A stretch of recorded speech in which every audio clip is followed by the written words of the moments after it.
Bismillahirrahmanirrahim. Assalamualaikum warahmatullahi wabarakatuh. Perkenalkan, nama saya Asrullah, program studi pendidikan agama Islam. Di sini saya akan membahas tentang problem terkait dengan bagaimana mahasiswa lama lambat menyelesaikan studinya di sebuah PT atau perguruan tinggi. Kemudian apa solusinya? Sebagai tugas saya di mata kuliah Counseling and Education, jadi problem yang saya akan jelaskan bahwa ada beberapa mahasiswa yang memang menyelesaikan studinya hampir batas maksimal atau 7 tahun.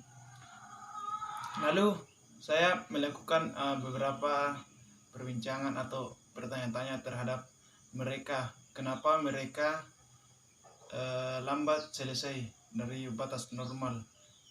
Ternyata mereka katakan bahwa kita berfokus kepada organisasi, kemudian yang kedua sering menunda-nunda tugas yang diberikan oleh dosen.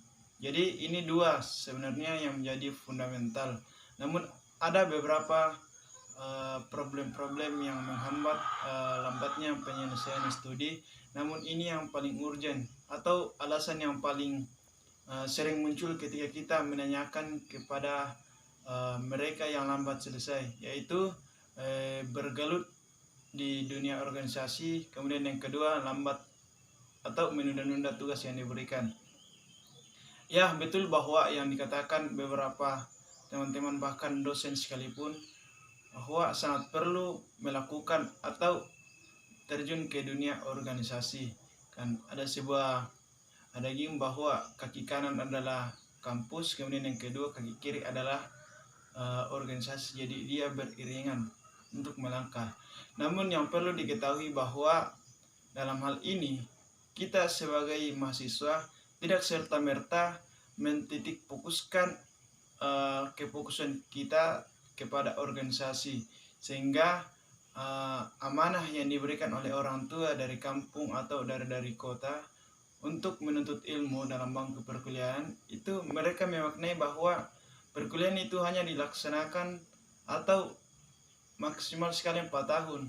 Dan itu betul bahwa perkuliahan yang dilakukan itu batas normal yang sebenarnya yaitu 4 tahun.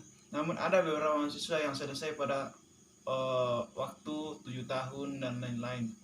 Itu karena kefokusan mereka hanya berfokus kepada organisasi. Kemudian yang kedua yaitu sering menunda-nunda tugas.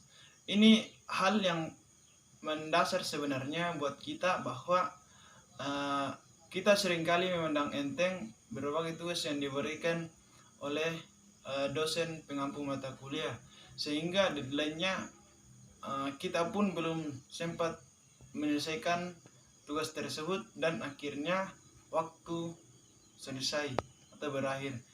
Apa yang terjadi? Itu terjadi kita harus mengulang mata kuliah yang seharusnya selesai tahun ini, diulang di tahun depan, dan itu lagi-lagi mengambil waktu, sehingga kita seharusnya selesai pada waktu 4 tahun. Namun karena beberapa problem terkait dengan banyak mata kuliah yang tertinggal, sehingga kita tidak bisa atau tidak mampu selesai pada waktu tersebut. Jadi apa solusi dari kedua problem tersebut? Dari beberapa analisa kemudian bisa saya menyimpulkan bahwa kita memang perlu berorganisasi untuk mendapatkan ilmu eksternal dari kampus atau berbagai pengalaman-pengalaman empirik yang bisa kita gunakan di masyarakat nantinya. Namun perlu ada check in balance atau penyeimbangan antara organisasi dengan kampus.